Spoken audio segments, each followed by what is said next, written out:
our next guests have one thing in common. They all have or will make their first million by the age of 30. What's more, they didn't need to go to university to get rich. These young entrepreneurs join us this morning to share their secrets. Good morning all, and thank you for coming in. So what we'll do is we'll run along the line, starting with Jack. Now, your story. So you ignored your family's wishes, you ditched a commerce degree, bought into a business. Now you're into your fourth. You're 26.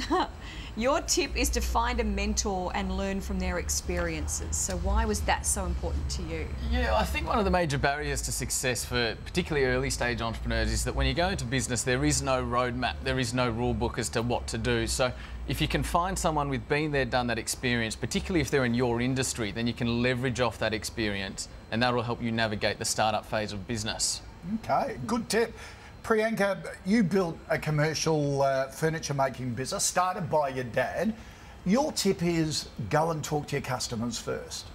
Absolutely. I think the first mistake people do when they're launching businesses is to assume they know what the customer wants, do a massive launch and then go to market and go, oh, what just happened there? And the business which we launched in November, Lakshmi Joinery, which crossed $1 million in a short period of time, we actually spent a bit of time talking to commercial builders, understanding what they want, and went to market and actually sold the product before we hired any staff or built any infrastructure. And in that way, we ran a very lean operation. We knew exactly what staff we needed. We hired them at the right time, and we know that business is going to ultimately succeed in the long term.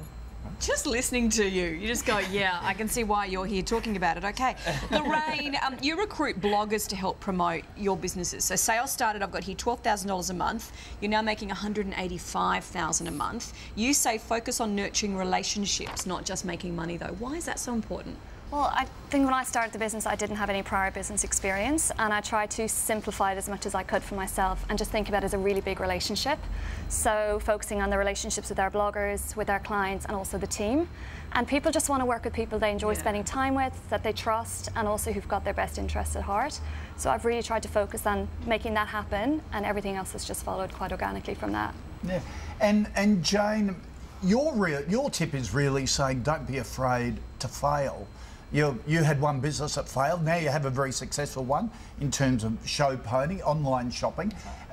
100% commitment to your business, is that the secret? Exactly. So I'm not giving the cliched 110%, give it your all speech, but like I do believe that you can't be half-assed in this. My first business, I wasn't fully committed, and with this new business, I quit my corporate job. I went all out, maxed out my credit cards, and just went for it. So I think failure in the entrepreneurial world, and we all know it's a sexy word. It's not an ugly word. So it's all about what have you learned, and what are you going to do differently next time to learn from it. Wow. Now, Ben, you got your uncle's old business, sports apparel, completely revamped it. Your tip is to chase up invoices and keep an eye on your cash flow.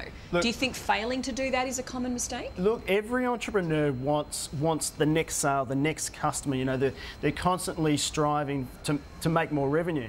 But often the big mistake is to forget about actually getting that money in, and we made that mistake. We had exceptional growth, but as the business was growing, our cash was disappearing just as quickly. And I was driving for the next customer, the next sale. As soon as I did the job, I'd give them the invoice and turn to the next customer, and I'd forget, hang on, I've got to get paid for that. So the order should never be complete until you actually get paid for it. You've got to know your numbers, you've got to have your forecasts and know exactly your gross profits and your net profits, and you need to know those numbers. Yep. Ben, I love it.